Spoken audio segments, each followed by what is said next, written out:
అంతా బాగున్నప్పుడు మనతో ఉండేవాళ్ళు కాదు, అస్తవ్యస్తంగా ఉన్నప్పుడు వెంట నడిచేవారే మన వాళ్ళవుతారు. ఈ మాట ఆ నాయకుడికి కరెక్ట్గా సెట్ అవుతుంది. ఎందుకంటే ప్రత్యర్థికి పట్టున్న చోట పసుపు జెండాను ఎగిరేలా చేశారు. పేరుకు పారిశ్రామికవేత్త అయిన పార్టీకి వీర విధేయుడు. మరిప్పుడు కూటమి అధికారంలోకి వచ్చింది కాబట్టి ఆయన కష్టానికి ఫలితం దక్కుతుందా? అవును, ఆ జిల్లా టీడీపీ వర్గాలన్నీ దానికోసమే ఎదురు చూస్తున్నాయట. ఇంతకీ ఎవరైనా ఎందుకు ఆ ఎదురు చూపులు? గంగా ప్రసాద్కు పదవి యోగం ఎప్పుడు? విధేయతకు పట్టం కట్టేదెప్పుడు? పార్టీ గెలిచింది, ఆయన గెలిచేదెప్పుడు? ఉమ్మడి నెల్లూరు జిల్లా నుంచి కొత్తగా ఏర్పడిన తిరుపతి జిల్లాలో సత్యవేడు, సూళ్లూరుపేట, గూడూరు, వెంకటగిరి నియోజకవర్గాలు వైసీపీకి కంచుకోట లాంటివి. అలాంటి నియోజకవర్గాల్లో ఇటీవల ఎన్నికల్లో టీడీపీ జెండా ఎగరడం రాజకీయ వర్గాలను సైతం ఆశ్చర్యపోయేలా చేసింది. అయితే ఆ 4 చోట్ల 4 టీడీపీ ఎమ్మెల్యేలు గెలిచారంటే మాత్రం దాని వెనుక గంగాప్రసాద్ కృషిని కాదనలేమని సొంత పార్టీ నేతలు చెబుతుంటారు. అన్ని నొప్పి మాయం, సర్జరీ దూరం. మోకాలు మరియు నడుము నొప్పులను ఇకపై భరించాల్సిన అవసరం లేదు. ఆపరేషన్ లేకుండా అత్యాధునిక చికిత్స. Indo British advanced pain clinic అధునాతన సాంకేతికతతో ఇప్పుడు బంజారా హిల్స్ తో పాటు మదీనాగూడలో. వర్గాల్లోనూ అభ్యర్థులకు అన్ని తానే వ్యవహరించిన ఈ సీనియర్ నాయకుడు ఇప్పుడు సొంత ప్రభుత్వంలో పదవి కోసం ఎదురు చూడాల్సి వస్తుందనే చర్చ తెలుగు తమ్ముళ్లలో జరుగుతోంది. పేరు కొండేపాటి గంగాప్రసాద్ ప్రముఖ వ్యాపారవేత్తగా 2 తెలుగు రాష్ట్రాల్లో పేరుంది. అయితే ఆయనలో రాజకీయ కోణం కూడా ఉంది. తిరుపతి జిల్లా టీడీపీలో కీలకమైన నేతగా మంచి గుర్తింపు ఉంది.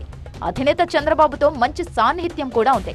పార్టీ బలహీనంగా ఉన్నప్పుడు పార్టీలో పదవులు అనుభవించిన వాళ్లంతా చల్లగా జారుకుంటుంటే ఆయన మాత్రం పార్టీ వెన్నంటే ఉన్నారు.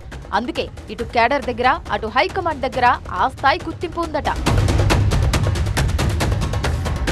తిరుపతి జిల్లాలోని సత్యవేడు, సూళ్లూరుపేట, గూడూరు, వెంకటగిరి నియోజకవర్గాల్లో టీడీపీ జెండా ఎగరడానికి ఆయన అందించిన సహకారం మరవలేనిదని అక్కడి ఎమ్మెల్యేలు సైతం ఒప్పుకుంటారు. గతంలో వైసీపీ ఈ నియోజకవర్గాల్లో భారీ మెజార్టీతో గెలిచి బలమైన శక్తిగా అవతరించింది. అలాంటి ప్రత్యర్థులను ఢీకొని టీడీపీ అభ్యర్థులు గెలవడం వెనుక గంగాప్రసాద్ గట్టిగానే పనిచేశారనే పేరుంది. ఈ నియోజకవర్గాల్లో సత్యవేడు, సూళ్లూరుపేట, గూడూరు ఎస్సీ రిజర్వ్డ్ కాగా జనరల్ స్థానమైన వెంకటగిరిలో గంగాప్రసాద్ వియ్యంకుడు కురుగొండ రామకృష్ణ విజయం సాధించారు. అయితే 3 దశాబ్దాలుగా టీడీపీలో సేవలందిస్తున్న గంగాప్రసాద్కు పార్టీ ఇన్నిసార్లు అధికారంలోకి వచ్చినా సరైన ప్రాధాన్యత మాత్రం దక్కలేదనే అసంతృప్తి ఉంది. ఆయన కూడా పార్టీలో తనకు పలానా పదవి కావాలని అడిగిన దాఖలాలు లేవు.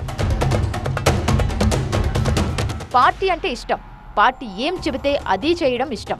అభ్యర్థులు గెలిపే ధ్యేయంగా పనిచేయడం తప్ప మరో మాట తెలియని గంగాప్రసాద్ లాంటి నాయకులకు ప్రాధాన్యత ఉండాలనేది జిల్లా పార్టీ వర్గాలు వ్యక్తం చేస్తున్న అభిప్రాయం. అప్పటిదాకా అధికార పార్టీలో ఉండి ఎన్నికల ముందు గోడ దూకొచ్చిన నాయకులు పెద్ద పెద్ద పదవులు కావాలని డిమాండ్ చేస్తున్నారు. అలాంటిది ఏమీ ఆశించకుండా ఏళ్ల తరబడి పనిచేస్తున్న గంగాప్రసాద్కు కీలకమైన పదవి ఇవ్వటం పార్టీ హైకమాండ్ బాధ్యత అంటున్నారు ఆయన అభిమానులు. మరి అధిష్టానం ఏం చేస్తుందో చూడాలి.